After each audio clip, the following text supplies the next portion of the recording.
UPPCS प्रारंभिक परीक्षा 2021 का प्रश्न पत्र।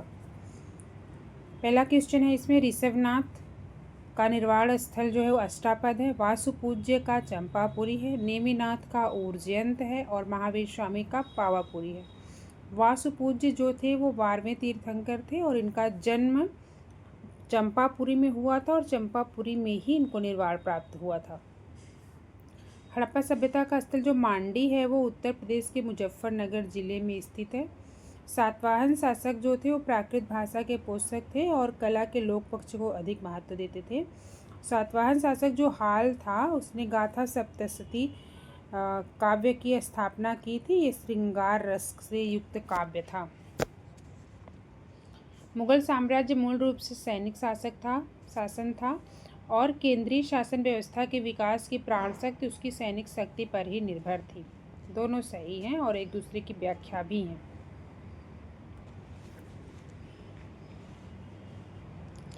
नेक्स्ट है शासक हैं और उनका राज्य है। तो राणा हमीर जो है वो मेवाड़ का शासक था, राजा चुंडा मारवाड़ का, मलिक राजा फारूकी खानदेश का और मलिक सरवर ख्वाजा जहाँ जो था वो जौनपुर का शासक था। इसने 1394 ईस्वी में स्वतंत्र सरकी राजवंश की स्थापना किया था। धर्षणा आंदोलन जो था वो वर्ष 1930 में सविनय अवज्ञा आंदोलन के दौरान हुआ था। इसमें सरोजनी नायडू ने के नेतृत्व में कांग्रेस कार्यकर्ता जो थे वो धर्षणा नामक गोदाम पर हमला या धावा बोल दिए थे और इसको कवर विदेशी मीडिया में कौन किया था, तो वेब मिलर विदेशी पत्रकार था। वेब मिलर धर्षणा आंदोलन जो 1930 में हुआ था उसको इसने कवर किया था। 1926 में नौजवान सभा का गठन हुआ था। इसके सदस्य कौन कौन थे, तो सरदार भगत सिंह, छबीलदास, यशपाल ने मिलकर बनाया था। उद्देश्य था भारत में मजदूर एवं किसानों का राज्य स्थापित करना और इसमें अंबिका चक्रवर्ती जो थे इन्होंने इसमें कोई सहयोग नहीं किया था। नेक्स्ट है, जहांगीर के समय के यात्री हैं वो जो आए हैं उनका क्रम क्या है, तो सबसे पहले रॉल्फ फिंच आया था, उसके बाद विलियम हॉकिंस आया था, उसके बाद निकोलस डाउंटन आया था और सबसे बाद में सर थॉमस रो आया था। तो अगर इनका कालक्रम पूछा जाए तो जो हॉकिंस था वो 1608 में सूरत में आया था और रॉल्फ फिंच जो था वो 1583 में आया था, आगरा पहुंचा था वो। और थॉमस रो जो था वो 1615 में आया था और निकोलस डाउंटन जो था 1614 में आया था। तो इनका क्रम होगा फिच हा डाउंटन रो, फिच हा डाउंटन रो। आ,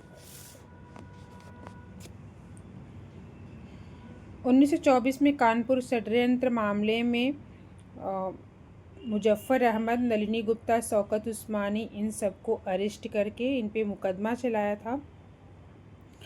कम्युनिस्ट आंदोलन की सख्त और बढ़ते प्रभाव को रोकने के लिए ये मुकदमा चलाया गया था इन लोगों पे, जिसको कानपुर षड्यंत्र केस कहा जाता है। ये 1924 में हुआ था। इसमें मुजफ्फर अहमद, नलिनी गुप्ता, शौकत उस्मानी के अलावा यमन राय, श्रीपाद अमृत डांगे, नलिनी गुप्ता, गुलाम शौकत हुसैन, रामचरण लाल शर्मा, सिंगार वेलू चेट्टियार भी अभियुक्त बनाए गए थे। नेक्स्ट है, क्या आप मुझे एक भी स्वतंत्र देश ऐसा दिखा सकते हैं जहां पृथक मताधिकार हो? अंग्रेज जा चुके हैं लेकिन उन्होंने अपनी शरारत छोड़ दी है। ये कथन है सरदार वल्लभ भाई पटेल का। 13 दिसंबर 1946 को संविधान सभा में पंडित जवाहरलाल नेहरू से उन्होंने कहा था। नेक्स्ट है, शारदा अधिनियम 1929, नेहरू रिपोर्ट 28, साइमन कमीशन 27, डांडी मार्च 1930। वायकोम सत्याग्रह के बारे में है कि यह अस्पृश्यता और जातिगत भेदभाव के विरुद्ध एक सत्याग्रह था और महात्मा गांधी ने इस सत्याग्रह में भाग लिया था। दोनों सही हैं। वायकोम सत्याग्रह 1924-25 में केरल के त्रावणकोर रियासत में हुआ था और 1925 में महात्मा गांधी केरल पहुंच करके वायकोम सत्याग्रह में भाग लिए थे। नेक्स्ट है, एशियाटिक सोसाइटी ऑफ बंगाल का संस्थापक जो था वो ये विलियम जोन्स था। 1784 में इसकी स्थापना हुई थी और इसका उद्देश्य था ओरिएंटल स्टडी को बढ़ावा देना भारत में। नेक्स्ट है, भारतीय राष्ट्रीय कांग्रेस के किसी भी अधिवेशन की अध्यक्षता गोपाल कृष्ण ये बाल गंगाधर तिलक ने नहीं किया था।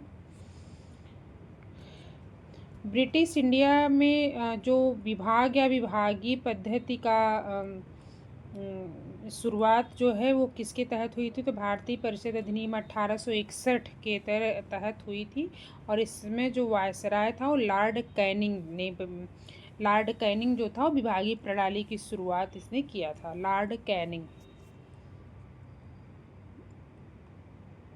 और विभाग या विभागीय पद्धति को बनाने का शुरुआत या कानून बनाने की शक्ति कहाँ से मिली थी, तो भारतीय परिषद अधिनियम 1861 में, और बनाया था लॉर्ड कैनिंग ने विभागीय प्रणाली। नेक्स्ट है, राजा रणजीत सिंह ने अदालत आला जो बनाई थी वो लाहौर में बनाई थी और ये स्वयं इसके प्रधान न्यायाधीश थे। नेक्स्ट है, एनटीपीसी के सिंगरौली स्थित इकाई के बारे में, तो ये एनटीपीसी की सबसे पुरानी और प्रथम इकाई है। यह जो है 2 राज्यों में उत्तर प्रदेश और मध्य प्रदेश में फैली हुई है। मध्य प्रदेश में सिंगरौली और उत्तर प्रदेश में सोनभद्र में। विंध्याचल संयंत्र जो है मध्य प्रदेश के सिंगरौली जिले में स्थित है। नेक्स्ट है, भारत के उत्तर पश्चिम भाग में शीत ऋतु में होने वाली वर्षा के लिए उत्तरदायी कौन सा है, तो पश्चिमी विक्षोभ जो है ये उत्तर पश्चिम क्षेत्र में, ये पंजाब और हरियाणा का जो क्षेत्र है इसमें शीतकालीन वर्षा कराता है। इससे रबी की फसल को काफ़ी लाभ होता है। तो उत्तर पश्चिम भाग में शीत ऋतु में होने वाली वर्षा के लिए उत्तरदायी कौन सा है, तो पश्चिमी विक्षोभ है। लौंग जो होती है ये फूल कली का उदाहरण है।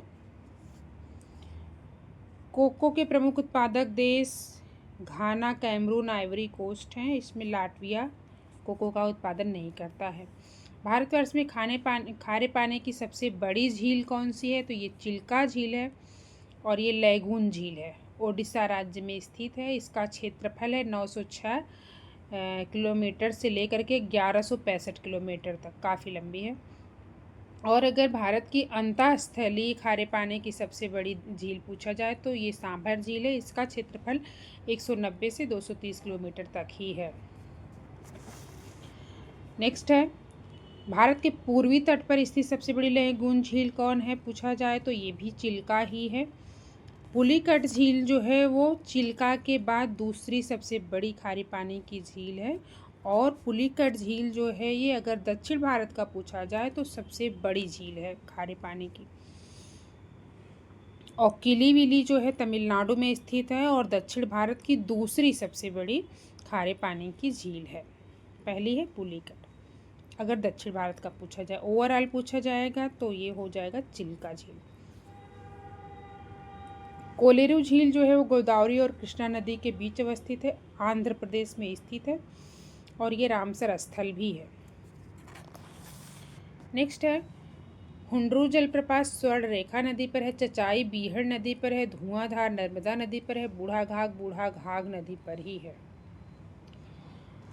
तेल और प्राकृतिक गैस आयोग नई दिल्ली में है। अब इसका नाम तेल एवं प्राकृतिक गैस निगम लिमिटेड कर दिया गया है। खनिज अन्वेषण निगम लिमिटेड, खनिज अन्वेषण नागपुर में है। राष्ट्रीय खनिज का विकास कहाँ करेंगे, हैदराबाद में।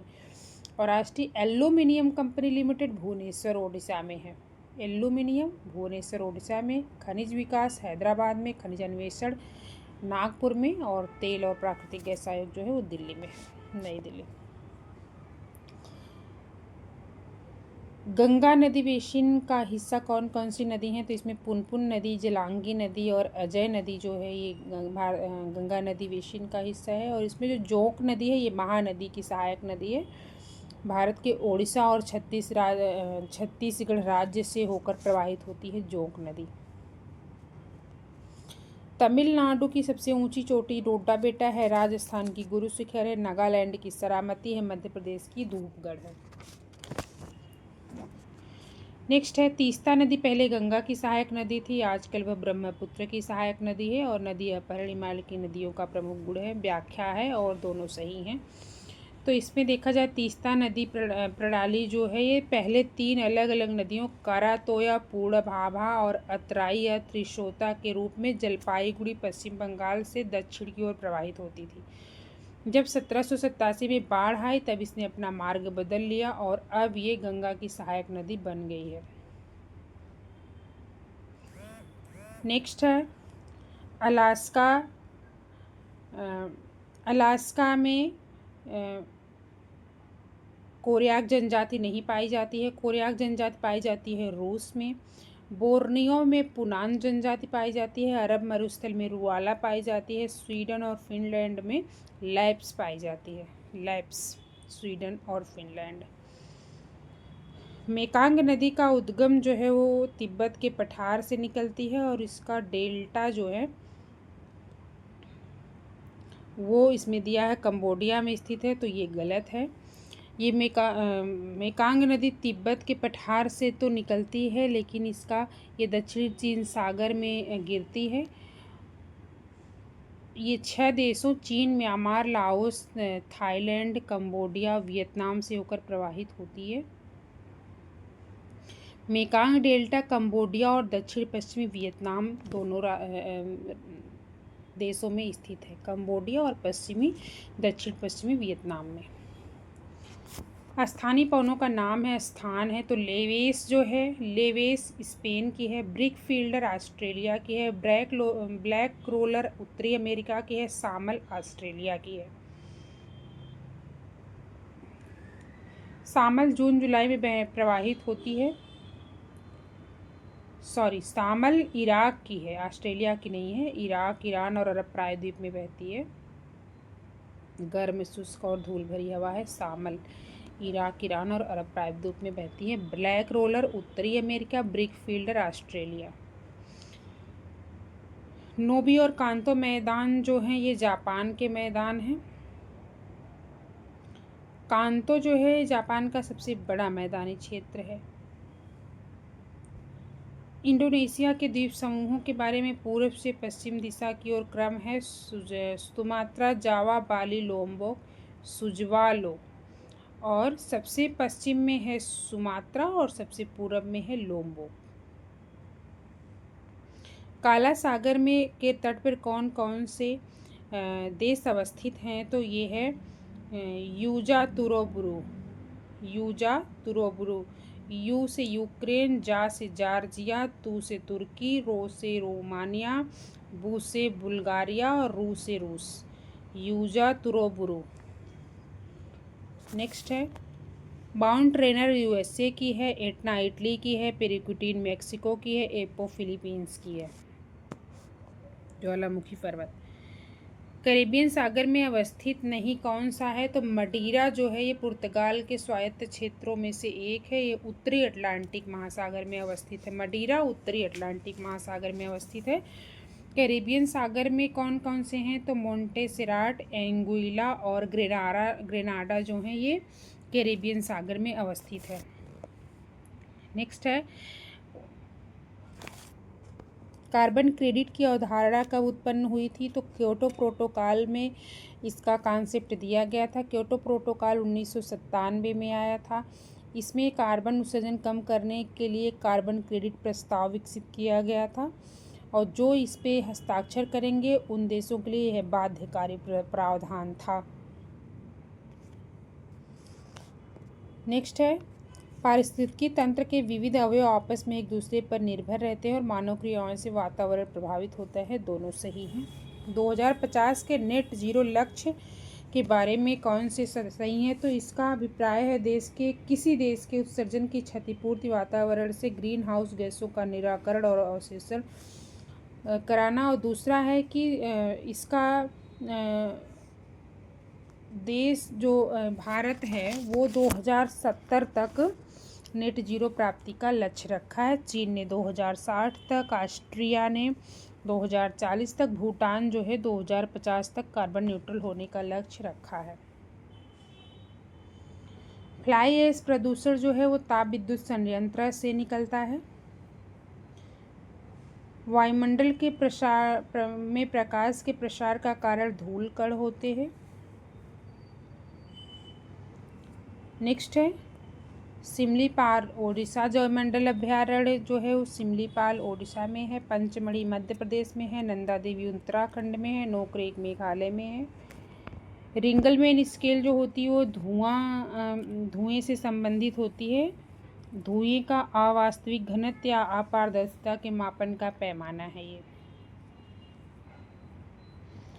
इको मार्क जो होता है वर्ष 1991 से सरकार इसको देती है और भारतीय मानक ब्यूरो द्वारा ये दिया जाता है। पर्यावरण के लिए सुरक्षित सामग्री जो होती है उसको दिया जाता है इको मार्क। राष्ट्रीय आपदा प्रबंधन प्राधिकरण में जो होता है प्रधानमंत्री की इसके अध्यक्ष होते हैं। क्रुक्स कांच जो होता है ये पराबैंगनी विकिरण को काटता है या रोकता है। धूप के चश्मे में क्रुक्स कांच का ही यूज होता है। क्रुक्स कांच में सेरियम ऑक्साइड होता है जो पराबैंगनी विकिरण को रोकता है। विद्युत विभव जो है एक अदिश राशि होती है, लेकिन विद्युत क्षेत्र जो होता है विद्युत क्षेत्र सदिश है और विद्युत विभव अदिश है। विद्युत विभव होता क्या है तो एक धनावेश को अनंत से उस बिंदु तक लाने के लिए किए गए कार्य के रूप में परिभाषित किया जाता है। इसका एसआई मात्रक जूल पर कूलाम होता है। एलपीजी का मुख्य अवयव ब्यूटेन होता है। प्रोपेन भी इसमें काफ़ी इम्पॉर्टेंट है। ब्यूटेन और प्रोपेन जो होते हैं एलपीजी के मुख्य अवयव हैं।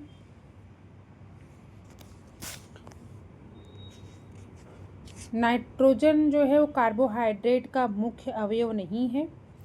पृथ्वी पर सबसे प्रचुर मात्रा में उपस्थित जैव अणु जो होता है वो कार्बोहाइड्रेट ही होता है। कार्बन और पानी का एक संयोजन होता है कार्बोहाइड्रेट। सभी कार्बोहाइड्रेट में कार्बन, हाइड्रोजन, ऑक्सीजन होते हैं, लेकिन कुछ ऐसे भी कार्बोहाइड्रेट होते हैं जिसमें नाइट्रोजन, फास्फोरस, सल्फर भी पाया जाता है। और क्लोरोफिल, आरएनए और डीएनए का मुख्य अवयव जो होता है वो नाइट्रोजन ही होता है। रेडियोधर्मिता नाभिकीय गुण होता है और ये नाभिकीय विखंडन के सिद्धांत पर काम करता है। हाइड्रोजन बम जो होता है नाभिकीय संलयन पर काम करता है। हड्डियों में उपस्थित यौगिक होता है कैल्शियम फास्फेट। आमाशय रस में उपस्थित होता है हाइड्रोक्लोरिक एसिड और दूध खट्टा होता है लैक्टिक एसिड के कारण। रक्त में शर्करा का स्तर सामान्यतः जो है वो मिलीग्राम प्रति डेसीलीटर के रूप में प्रदर्शित होता है।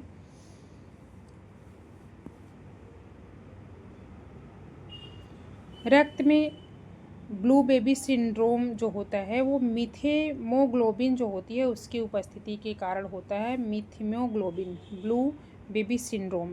ब्लू बेबी सिंड्रोम शरीर में ऑक्सीजन के परिवहन में रक्त की क्षमता के घटने का परिणाम होता है। नाइट्रेट की अधिकता इसका सबसे प्रमुख कारण है। नाइट्रेट के कारण ब्लू बेबी सिंड्रोम होता है। बाटुलिज्म जो होता है भोज्य पदार्थ से होने वाला विषैलापन है। खाद्य जनित बाटुलिज्म एक गंभीर बीमारी है।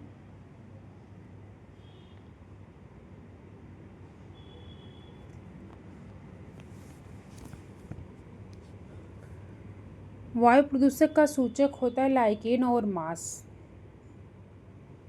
मांस भी लाइकेन की तरह ही होते हैं। पहाड़ों और चट्टानों पर ये पाते हैं। नाइट्रोजन में अगर नाइट्रोजन की मात्रा में वृद्धि होती है तो मांस जो होते हैं वो समाप्त होने लगते हैं। राइबोफ्लेविन की कमी से चेइलोसिस रोग होता है। राइबोफ्लेविन विटामिन B2 को कहा जाता है।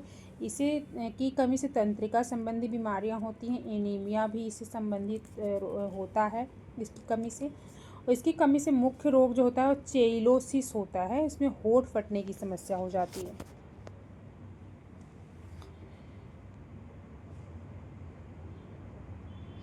विटामिन डी जो होता है वो कार्ड मछली के तेल से मिलता है। विटामिन B6 जो होता है धान चोकर से मिलता है।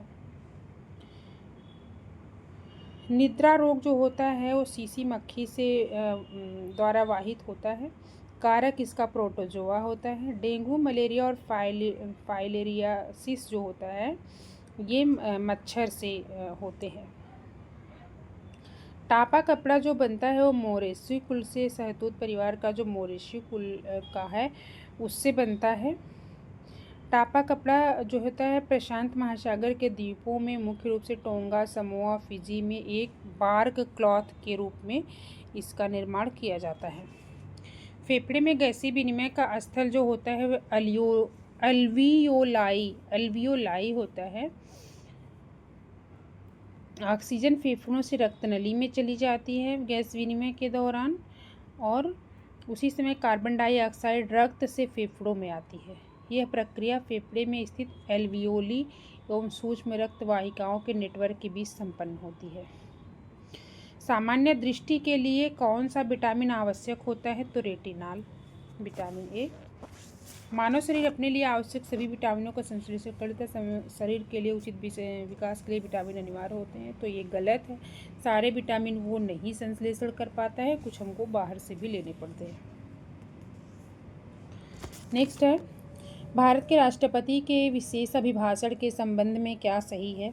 तो ये राष्ट्रपति जो होता है लोकसभा के साधारण निर्वाचन के पश्चात प्रथम सत्र और प्रत्येक वर्ष के प्रथम सत्र के आरंभ में संसद के दोनों सदनों की संयुक्त बैठक को संबोधित करता है। तो ये बिल्कुल सही है। 2 बार संबोधित करता है। पहला लोकसभा के साधारण निर्वाचन जो होता है उसके बाद, मतलब चुनाव के बाद, और दूसरा प्रत्येक वर्ष के प्रथम सत्र के आरंभ में। दूसरा कथन है, राष्ट्रपति अपने भाषण में संसद को उसके आह्वान के कारणों के विषय में सूचित करता है। तो ये भी सही है।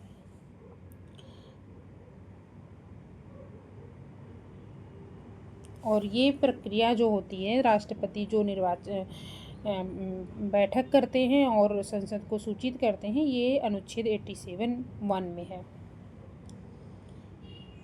भारतीय संविधान के अंतर्गत मौलिक कर्तव्य जो होता है वो आम चुनाव में मतदान करना, ये कोई मौलिक कर्तव्य नहीं है। बाकी वैज्ञानिक दृष्टिकोण की भावना का विकास करना, सार्वजनिक संपत्ति की सुरक्षा करना और संविधान का पालन और इनके आदर्शों का सम्मान करना, ये सभी मौलिक कर्तव्य हैं।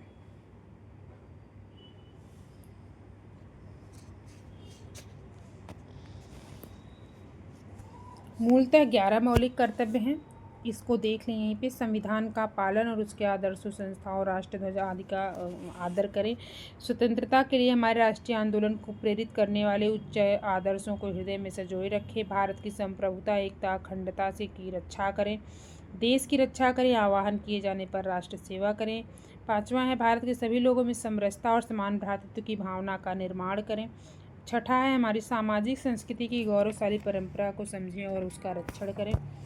7वां है, प्राकृतिक पर्यावरण के अंतर्गत जो है प्राणी मात्र पर दया भाव रखें। वन, झील, नदी, वन्य जीव सभी पर। 8वां है, वैज्ञानिक दृष्टिकोण, मानववाद, ज्ञानार्जन और सुधार की भावना का विकास करें।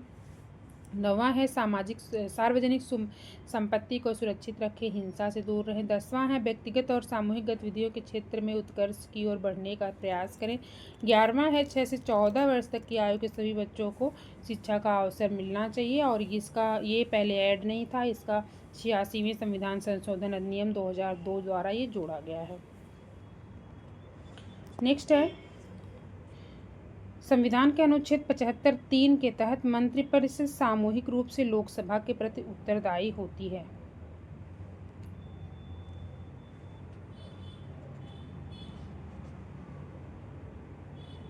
मंत्री संसद के किसी भी सदन से संबंधित हो सकते हैं। संविधान इस संबंध में संसद के दोनों सदनों के बीच समानता रखता है।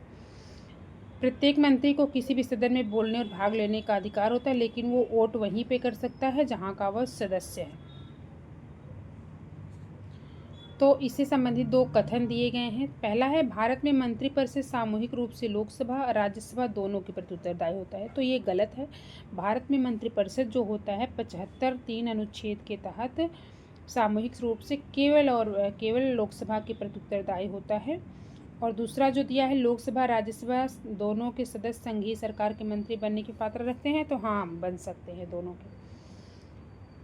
नेक्स्ट है मौलिक अधिकार जो है यूएसए से लिया गया है, नीति निर्देशक आयरलैंड से, केंद्र की अवशिष्ट शक्तियाँ कनाडा से, आपात जर्मनी से लिया गया है। शून्यकाल कब होता है?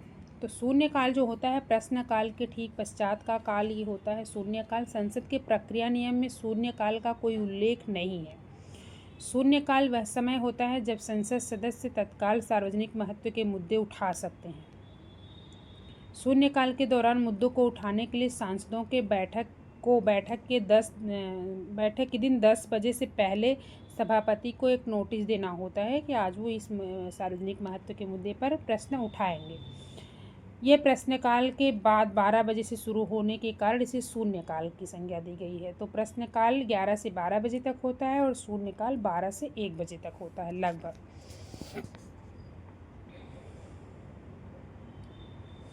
भारतीय संविधान के अनुच्छेद 267(1) के तहत आकस्मिकता निधि का गठन की व्यवस्था की गई है।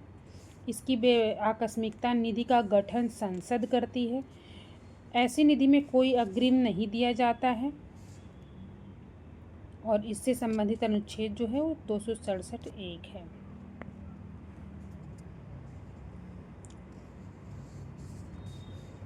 भारतीय संविधान की प्रस्तावना में संघीय शब्द का कहीं भी उल्लेख नहीं है। अनुच्छेद 1 में संघ यूनियन शब्द का प्रयोग किया गया है, लेकिन संघीय अर्थात फेडरल का यूज कहीं नहीं किया गया है।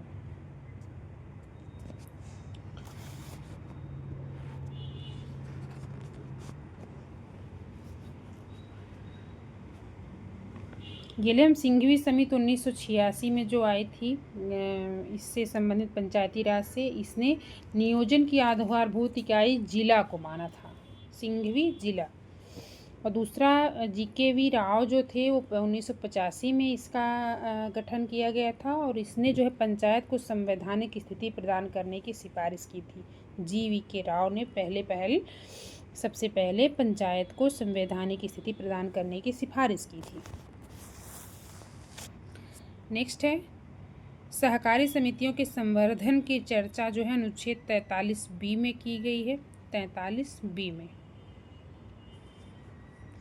अनुसूचित जातियों और अनुसूचित जनजातियों के शैक्षणिक तथा आर्थिक हितों की अभिवृद्धि अनुच्छेद 46 में की गई है। 101वां संविधान संशोधन जो 2016 में आया था वस्तु और सेवा कर से संबंधित है, GST से। उत्तर प्रदेश के राज्य लोक सेवा आयोग के कार्यों का विस्तार किया जा सकता है उत्तर प्रदेश विधानमंडल द्वारा। अनुच्छेद 321 के तहत राज्य विधानमंडल द्वारा राज्य लोक सेवा आयोग को राज्य की सेवाओं से संबंधित अतिरिक्त कार्य प्रदान किए जा सकते हैं। मतलब राज्य लोक सेवा आयोग को अगर अलग से और कार्य बढ़ाना है तो वो उत्तर प्रदेश का विधानमंडल ही कर सकता है कार्य क्षेत्र का विस्तार। भारतीय संसद की लोक लेखा समिति की समीक्षा किसकी समीक्षा करती है? तो ये नियंत्रक और महालेखा परीक्षक के प्रतिवेदन की समीक्षा करती है। लोक लेखा समिति जो है ये सबसे पुरानी संसदीय समिति है। इसमें 22 सदस्य होते हैं, 15 लोकसभा से, 7 राज्यसभा से। इसका गठन सबसे पहले वर्ष 1921 में किया गया था। इसका अध्यक्ष नियुक्त करता है लोकसभा का जो स्पीकर होता है, लोकसभा अध्यक्ष जो होता है वही इसका अध्यक्ष गठन करता है। लोक लेखा समिति जो है भारत सरकार के विनियोग लेखा और उन पर भारत सरकार के नियंत्रक महालेखा परीक्षक के प्रतिवेदन की समीक्षा करती है।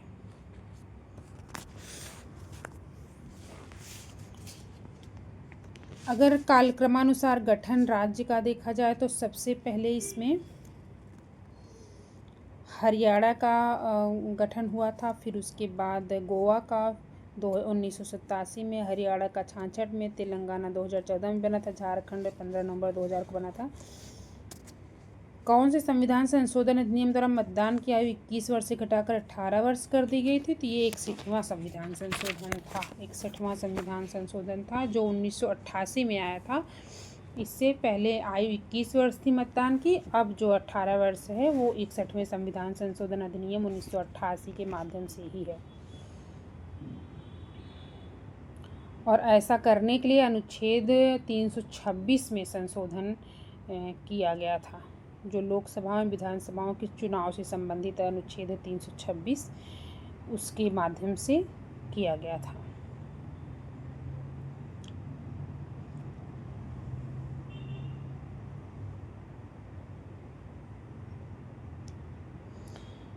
केंद्र राज्य के मध्य संबंधित जो कार्यप्रणाली है उसके संबंध में वर्ष 1983 में जस्टिस RS सरकारिया की अध्यक्षता में एक आयोग का गठन किया गया था। सरकारिया आयोग ने एक अस्थायी अंतर्राज्य परिषद की स्थापना की सिफारिश की थी। केंद्र और राज्य की वर्तमान प्रणाली की समीक्षा के उद्देश्य वर्ष 1983 में जस्टिस RS सरकारिया की अध्यक्षता में एक आयोग का गठन किया था। सरकारिया आयोग की मांग पर ही अंतर्राज्यीय परिषद की स्थापना की गई थी और सबसे पहले जो अंतर्राज्यीय परिषद स्थापित की गई थी वो 28 मई 1990 में राष्ट्रपति के आदेश द्वारा अनुच्छेद 263 के तहत अंतर्राज्यीय परिषद का गठन किया गया था सरकारिया आयोग की सिफारिश पर। नेक्स्ट है सिविल सेवाओं में सुधार PC होता समिति का गठन किया गया था 2004 में। 2004 में PC होता समिति का गठन किस लिए किया गया था? सिविल सेवाओं में सुधार हेतु। नेक्स्ट है राज्य लोक सेवा आयोग के सदस्य को कैसे हटाया जा सकता है? जैसे उच्चतम न्यायालय के जांच के पश्चात राष्ट्रपति द्वारा राज्य लोक सेवा आयोग के सदस्य को हटाया जा सकता है तो संविधान का अनुच्छेद 317 जो है वो लोक सेवा आयोग के किसी सदस्य को हटाए जाने से संबंधित है। 317 जो है वो हटाए जाने से संबंधित है। उच्चतम न्यायालय इसमें जांच करेगा, उसके पश्चात राष्ट्रपति इसको राज्य लोक सेवा आयोग को हटा सकता है कदाचार के आधार पर। भारत के प्रथम मुख्य निर्वाचन आयुक्त सुकुमार सेन थे और पहली महिला मुख्य निर्वाचन आयोग जो थी वो R देवी थी। नेक्स्ट है हमारे लोगों के लिए एक प्रतिज्ञा और सभ्य विश्व के साथ किया गया समझौता जो होता है वो मूल अधिकार होता है। ये किसने कहा था? यस, राधाकृष्णन ने कहा था। कौन सा विधेयक राज्यसभा में प्रथम बार प्रस्तावित नहीं किया जा सकता? तो ये जो है धन विधेयक है, अनुच्छेद 109 के तहत ये लोकसभा में ही इसकी स्थापना मतलब प्रस्तुत किया जा सकता है।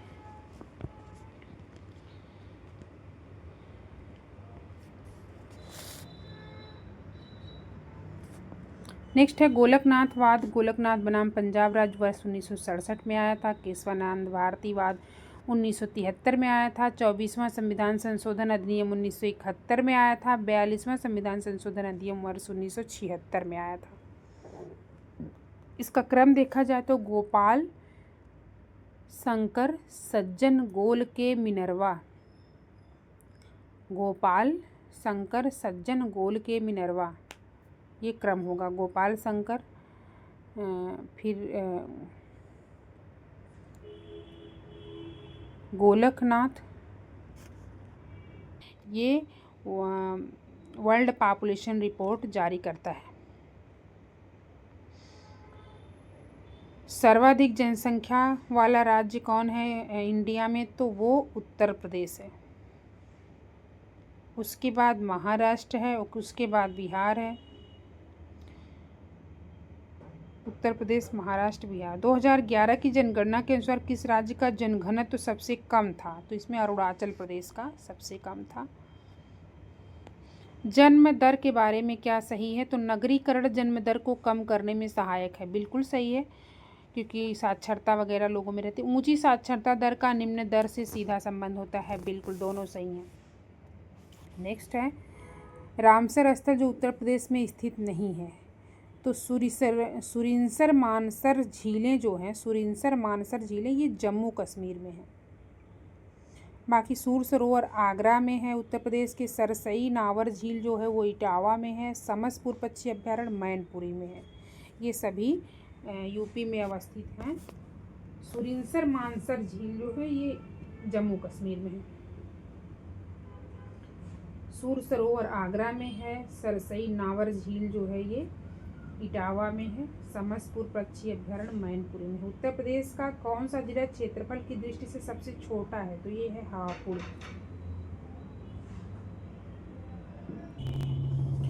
उत्तर प्रदेश स्वामी विवेकानंद ऐतिहासिक पर्यटक यात्रा योजना 2021 में इसको चलाया गया था और ये मजदूरों के लिए है। इसके अंतर्गत फैक्ट्रियों, निर्माण कार्यों, वर्कशॉप आदि में काम करने वाले जो श्रमिक हैं उनको धार्मिक स्थलों की यात्रा के लिए 12,000 रुपये सहायता राशि दी जाएगी। वही मजदूर इसका फ़ायदा उठा पाएगा जो उत्तर प्रदेश श्रम विभाग कल्याण बोर्ड के अंतर्गत पंजीकृत होगा।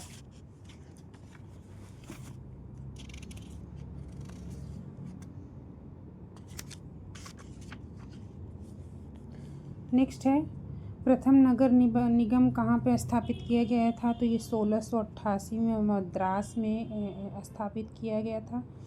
इसके बाद कलकत्ता में 1876 में, 1888 में बॉम्बे में। तो सबसे पुराना जो नगर निगम है वो मद्रास है, उसके बाद कलकत्ता है, उसके बाद बॉम्बे है।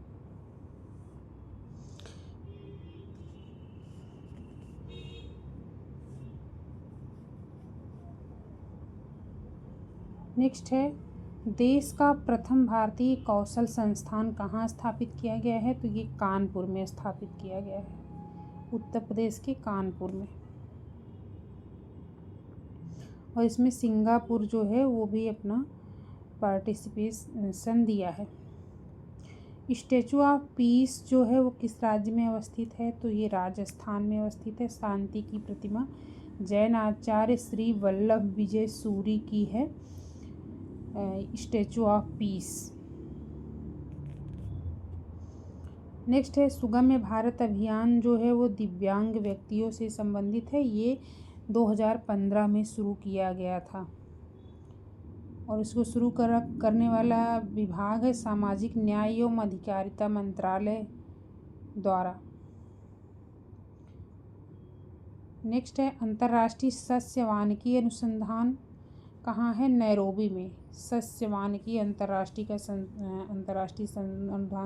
अनुसंधान संस्थान नैरोबी में है।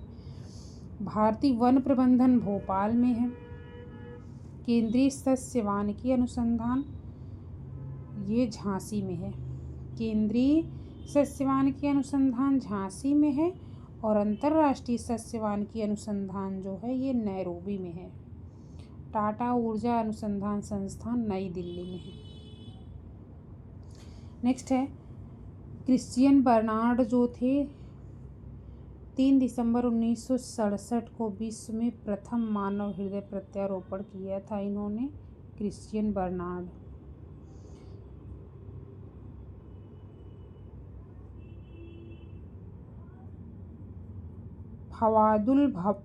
फवायदुल फवाद ये बुक जो है ये निजामुद्दीन औलिया की है और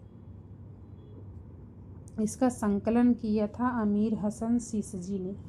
अमीर हसन सिसजी ने फवायदुल फवाद बुक का संकलन किया था। ये निजामुद्दीन औलिया की बातचीत का विवरण है इसमें। अंटार्कटिका में भारत के परिचालित अनुसंधान हैं मैत्री और भारती। मैत्री और भारती।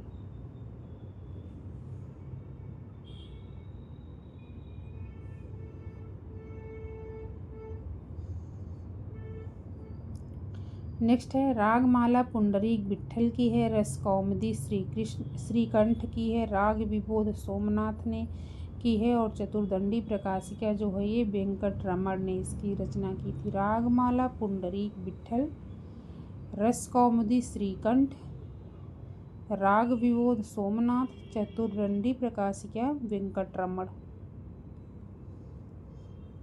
सोकोत्रा द्वीप के बारे में है कि यह द्वीप जो है वो हिंद महासागर के अरब सागर से लगे अदन की खाड़ी में है और यमन द्वारा शासित है। ये सोकोत्रा द्वीप पे यमन का शासन है। हिंद महासागर और के अरब सागर से लगे अदन की खाड़ी में अवस्थित है सोकोत्रा द्वीप। और 2008 में इसको यूनेस्को द्वारा विश्व प्राकृतिक विरासत स्थल नामित किया गया है।